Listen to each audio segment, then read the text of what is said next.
हाँ तो बच्चों, आज हम कक्षा 6 पाठ 3 हार की जीत को समझेंगे। इसके लेखक हैं सुदर्शन जी। केंद्रीय भाव। प्रस्तुत कहानी में बाबा भारती द्वारा अपने श्रेष्ठ विचारों और सद्व्यवहार से डाकू खड़क सिंह के हृदय परिवर्तन का मार्मिक वर्णन किया गया है।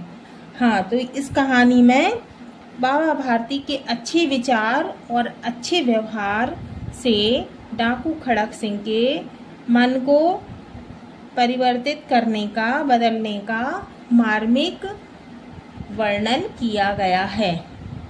बाबा भारती अपने घोड़े से परिवार के सदस्य की तरह प्यार करते थे। बाबा भारती जो थे वो अपने घोड़े से परिवार के सदस्य की तरह प्यार करते थे। अपाहिज का वेश धारण कर डाकू खड़क सिंह कपटपूर्वक बाबा भारती का प्रिय घोड़ा छीन लेता है।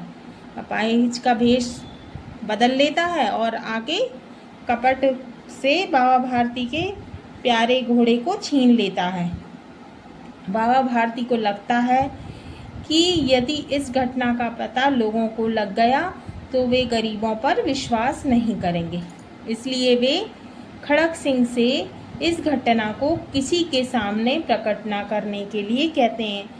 खड़क सिंह से कहते हैं बाबा भारती कि इस घटना को किसी को मत बताना। बाबा भारती के विचारों से खड़क सिंह का हृदय परिवर्तन हो जाता है। बाबा भारती के विचारों से खड़क सिंह डाकू का हृदय मन परिवर्तित बदल जाता है। वह घोड़ा वापस कर देता है। इस प्रकार बाबा भारती अपने प्रिय प्यारे घोड़े को वापस पाकर हार कर भी जीत जाते हैं।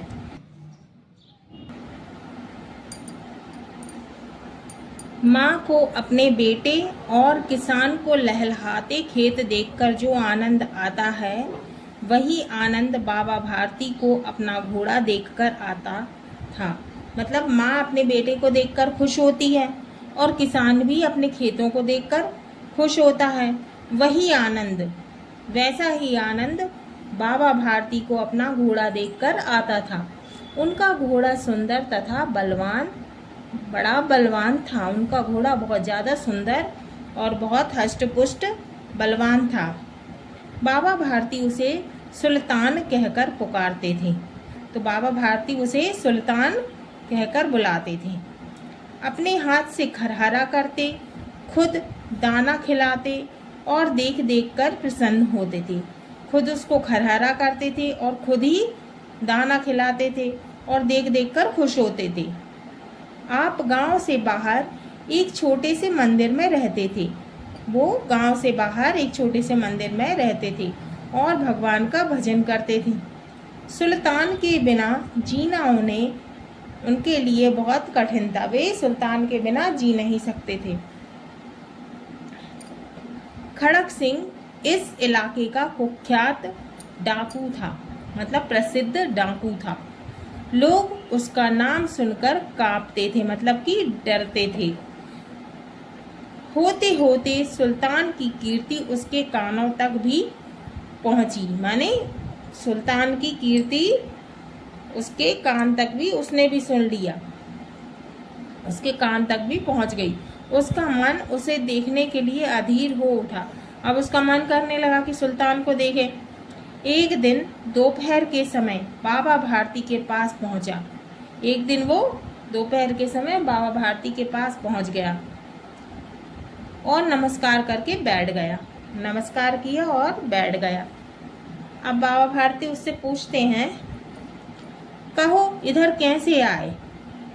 उससे पूछने लगे कि भाई तुम इधर क्यों आए? सुल्तान की चाह खींच लाई। वो कहने लगा कि सुल्तान की चाह खींच लाई। अब बाबा भारती कहने लगे, विचित्र जानवर है, देखोगे तो प्रसन्न हो जाओगे। ऐसा बहुत अच्छा विचित्र जानवर है, यदि देखोगे तो खुश हो जाओगे। अब वो खड़क सिंह फिर कहने लगा, मैंने भी बड़ी प्रशंसा सुनी है, मैंने भी उसकी बहुत प्रशंसा सुनी है। अब बाबा भारती कहने लगे, उसकी चाल तुम्हारा मन मोह लेगी। वो जब चलेगा तो तुम्हें बहुत अच्छा लगेगा। उसकी चाल तुम्हारा मन मोह लेगी। कहते हैं देखने में भी बड़ा सुंदर है। तो खड़क सिंह कहने लगा कि सुना तो है कि देखने में भी बड़ा सुंदर है, क्या कहना, जो उसे एक बार देख लेता है उसके हृदय पर उसकी छवि अंकित हो जाती है। तो बाबा भारती कहने लगे कि एक बार जो उसको देख लेता है उसके मन में उसकी छवि अंकित हो जाती है। इच्छा तो बहुत दिनों से थी लेकिन आज आ सका। तो वो कहने लगा कि मेरी इच्छा बहुत दिनों से हो रही थी कि मैं घोड़ा देख लूं, लेकिन आज आ पाया हूँ।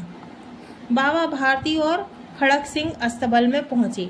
बाबा भारती खड़क सिंह को लेके अस्तबल में पहुंच गए। अस्तबल क्या होता है? जहाँ पे घोड़ा बांधा जाता है। बाबा ने घोड़ा दिखाया घमंड से।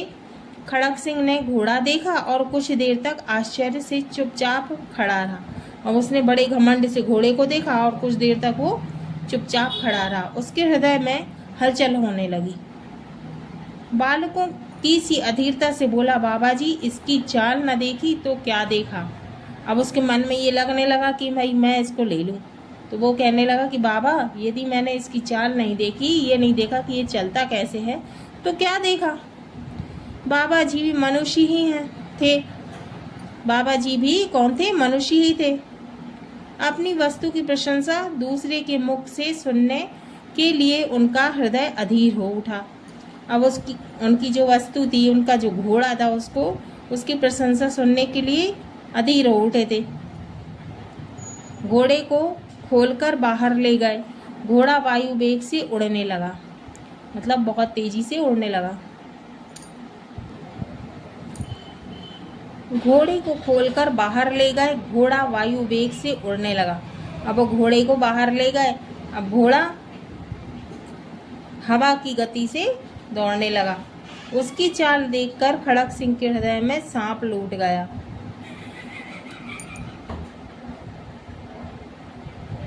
वह डाकू था और जो वस्तु उसे पसंद आ जाए उस पर वह अपना अधिकार समझता था। वो डाकू था, इसलिए उसको जो अच्छी लगती थी वो सोचता था मेरी ही है। जाते जाते उसने कहा, बाबा जी मैं यह घोड़ा आपके पास ना रहने दूंगा। उसने बाबा से कह ही दिया कि बाबा जी ये घोड़ा मैं आपके पास रहने नहीं दूंगा। बाबा भारती डर गए। अब उन्हें रात को नींद ना आती। सारी रात अस्तबल की रखवाली में कटने लगी। अब वो सारी रात जागने लगे और अस्तबल जहाँ पे घोड़ा बांधा जाता है वहाँ पे उसकी रखवाली करने लगे। प्रतिक्षण खड़क सिंह का भय लगा रहता। हमेशा हर क्षण उनको खड़क सिंह का डर लगा रहता। परंतु कई मास बीत गए और वह ना आया। बहुत दिन हो गए, बहुत महीने बीत गए, लेकिन वो आया नहीं।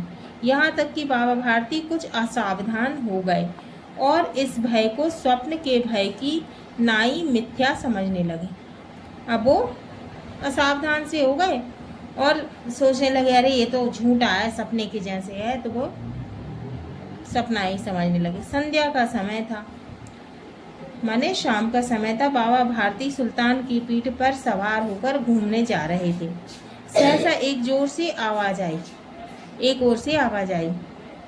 अब वे घूमने जा रहे थे, उन्हें एकदम आवाज आई, ओ बाबा इस कंगले की बात सुनते जाओ। अरे बाबा इस कंगले की बात तो सुनते जाओ। आवाज में करुणा थी। बाबा ने घोड़े को रोक लिया तो आवाज में बड़ी ऐसी करुणा सी थी, तो उनने दया के मारे रोक लिया। देखा एक अपाहिज वृक्ष की छाया में पड़ा करा रहा है। उनने देखा कि एक जो अपाहिज है बेचारा वो वृक्ष की पेड़ की छाया में दर्द के मारे करा रहा है। बोले क्यों, तुम्हें क्या कष्ट है? बाबा बोलने लगे कि भाई तुम्हें क्या कष्ट है? अपाहिज ने हाथ जोड़कर कहा, बाबा मैं दुखिया हूँ। अपाहिज बोला कि बाबा मैं तो दुखिया हूँ, मुझ पर दया करो। रामबाला यहाँ से 3 मील दूर है। तो वो कहने लगा मुझे तो रामबाला जाना है, लेकिन ये यहाँ से 3 मील दूर है, मुझे वहाँ जाना है। घोड़े पर चढ़ा लो, परमात्मा भला करेगा। कहने लगा कि भाई मुझे अपने घोड़े पे चढ़ा लो, भगवान तुम्हारा भला करेगा। वहाँ तुम्हारा कौन है? बाबा बोले। खड़क सिंह बोला, दुर्गा दत्त वैद्य का नाम आपने सुना होगा, आपने दुर्गा दत्त वैद्य का नाम तो सुना ही है। मैं उनका सौतेला भाई हूँ। बाबा भारती ने घोड़े से उतरकर अपाहिज को घोड़े पर सवार किया। बाबा भारती खुद उतर गए और उसको घोड़े पर सवार कर दिया और स्वयं उसकी लगाम पकड़कर धीरे धीरे घोड़े की लगाम पकड़कर धीरे धीरे चलने लगे। सहसा उन्हें एक झटका सा लगा और लगाम हाथ से छूट गई। उनके आश्चर्य का ठिकाना ना रहा। उन्होंने देखा कि अपाहिज घोड़े की पीठ पर तन कर बैठ गया। अब वो कौन था अपाहिज? वो अपाहिज नहीं था, वह डाकू खड़क सिंह था और घोड़े को दौड़ाए लिए जा रहा है। वह खड़क सिंह था। वह कौन था? खड़क सिंह। बाबा भारती कुछ देर तक चुप रहे और इसके पश्चात कुछ निश्चय करके पूरे बल से चिल्लाकर बोले। कुछ देर तो वो शांत रहे, लेकिन फिर उन्होंने कहा, जरा ठहरो, अरे जरा रुक जाओ। खड़क सिंह ने यह आवाज़ सुनकर घोड़ा रोक दिया। खड़क सिंह रुक गया और उसकी गर्दन पर प्यार से हाथ फेरते हुए कहा, बाबा जी यह घोड़ा अब मैं ना दूंगा। वो कहने लगा कि बाबा अब मैं तो ये घोड़ा दूंगा ही नहीं, परंतु एक बात सुनते जाओ। बाबा कहने लगे, एक बात सुन लो। खड़क सिंह ठहर गया। बाबा भारती ने निकट आकर उसकी ओर ऐसी आंखों से देखा जैसे बकरा कसाई की ओर देखता है। तो बाबा भारती को भाई गुस्सा तो आ ही रहा था। अब उन्होंने ऐसे देखा कि जैसे कि बकरा कसाई को देखता है और कहा, यह घोड़ा तुम्हारा हो चुका है, ठीक है भाई अब ले जाओ, क्या कर सकते हैं, तुम्हारा हो गया। मैं तुमसे इसे वापस करने के लिए नहीं कहूँगा, परंतु खड़क सिंह केवल एक प्रार्थना करता हूँ। खड़क सिंह ले जाओ, लेकिन मैं तुमसे एक विनती करता हूँ, उसे अस्वीकार नहीं करना, नहीं तो मेरा दिल टूट जाएगा। बाबा जी आज्ञा कीजिए, मैं आपका दास हूँ, केवल यह घोड़ा ना दूंगा। तो खड़क सिंह कहने लगा कि बाबा जी मैं आपका दास हूँ, आज्ञा करूँ, लेकिन ये घोड़ा मैं आपको नहीं दूंगा। आप घोड़े का नाम ना लो, मैं तुमसे इसके विषय में कुछ ना कहूँगा। वो कहने लगे कि आप घोड़े का तुम नाम मत लो, मैं कुछ भी नहीं कहूँगा। मेरी प्रार्थना केवल यह है कि इस घटना को किसी के सामने प्रकट ना करना। तो उन्होंने कह दिया कि मैं सिर्फ एक ही प्रार्थना कर रहा हूँ कि तुम इस घटना को किसी के सामने प्रकट नहीं करना। खड़क सिंह का मुंह आश्चर्य से खुला रह गया। उसका विचार था कि उसे घोड़े को लेकर यहाँ से भागना पड़ेगा। सोच रहा था वो कि उसको घोड़ा लेके भागना पड़ेगा, परंतु बाबा भारती ने स्वयं उससे कहा, इस घटना को किसी के सामने प्रकट ना करना, मतलब किसी को नहीं बताना। इससे क्या प्रयोजन सिद्ध हो सकता है? खड़क सिंह ने बहुत सोचा, सिर मारा, परंतु कुछ समझ ना सका।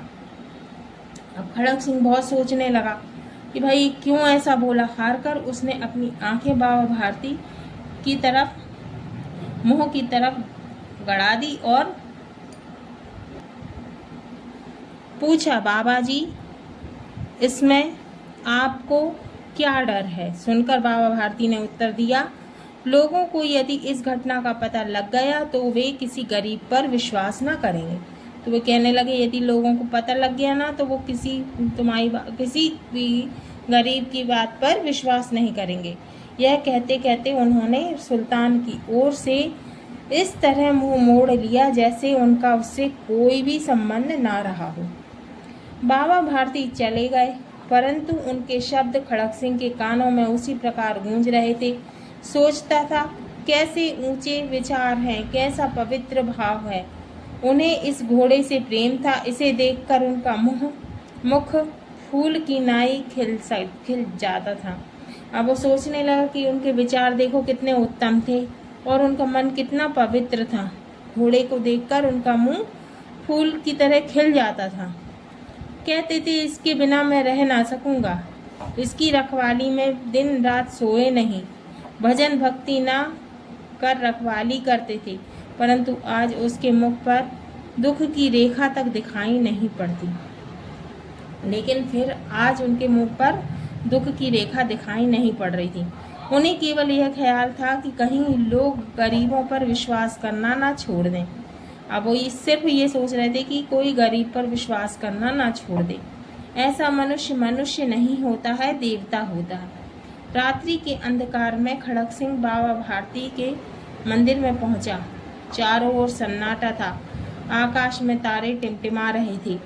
थोड़ी दूर पर गांव के कुत्ते भौंक रहे थे। मंदिर के अंदर कोई शब्द सुनाई न देता था। तो रात्रि का अंधकार हो रहा था। तो खड़क सिंह बाबा भारती के मंदिर में पहुंचा। चारों ओर देखा तो सन्नाटा था। आकाश में तारे टिमटिमा रहे थे। थोड़ी दूर पर कुत्ते भौंक रहे थे। खड़क सिंह सुल्तान की बाग पकड़े हुए था। सुल्तान को पकड़कर लेकर आ रहा था खड़क सिंह। वह धीरे धीरे अस्तबल के फाटक पर पहुंचा, जहां पर घोड़ा बांधा जाता है, वहां पर पहुंच गया। फाटक खुला पड़ा था। फाटक देखा तो खुला पड़ा था। किसी समय बाबा भारती स्वयं लाठी लेकर पहरा देते थे। लाठी लेके बाबा भारती पहरा देते थे, परंतु आज उन्हें किसी चोरी, किसी डाके का भय नहीं था। आज उनको किसी का भय नहीं था। खड़क सिंह ने आगे बढ़कर सुल्तान को उसके स्थान पर बांध दिया और बाहर निकलकर सावधानी से फाटक बंद कर दिया। इस समय उसकी आंखों में नेकी के आंसू थे। अब उसने घोड़े को वहां बांध दिया और बाहर निकल आया। रात्रि का तीसरा पहर बीत चुका था। चौथे पहर आरंभ होते ही बाबा भारती ने अपनी कुटिया के बाहर निकल ठंडे जल से स्नान किया। सुबह सुबह बाबा भारती उठ गए और उनने कुटिया के बाहर निकले और ठंडे पानी से स्नान कर लिया। उसके पश्चात इस प्रकार जैसे कोई स्वप्न में चल रहा हो। फिर ऐसे चलने लगे कि जैसे कि कोई सपने में चल रहा हो। उनके पांव अस्तबल की ओर बढ़े, परंतु फाटक पर पहुंचकर उनको अपनी भूल प्रतीत हुई। फाटक पर पहुंच गए और उन्हें ऐसा लगने लगा कि शायद वे भूल कर रहे हैं। साथ ही घोर निराशा के नए पांवों को मन भर का भारी बना दिया। वे वहीं रुक गए। घोड़े ने अपने स्वामी के पांवों की चाप को पहचान लिया।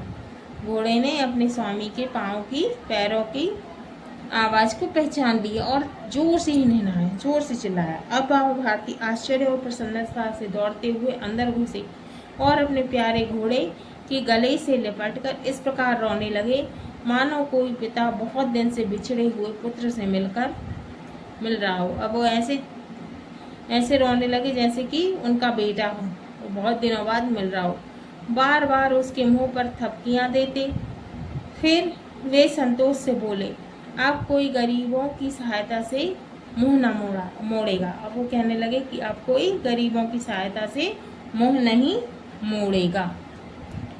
तो बच्चों, आज ये हमारी हार की जीत पाठ जो है वो पूर्ण होता है।